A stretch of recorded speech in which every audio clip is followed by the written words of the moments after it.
سچی دوستی، دو دوستوں کی انوکھی اور دلچسپ کہانی۔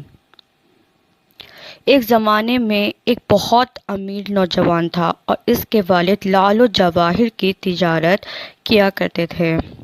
اپنے حلقۂ دوست و احباب میں اس کی بات چلتی تھی اور وہ اپنے دوستوں کے ساتھ انتہائی ایثار و محبت سے پیش آتا تھا۔ بدلے میں وہ بے مثال انداز میں اس کی عزت اور احترام کرتے تھے۔ دن گزرتے گئے، نوجوان کے والد کا انتقال ہو گیا اور خاندان بہت غریب ہو گیا۔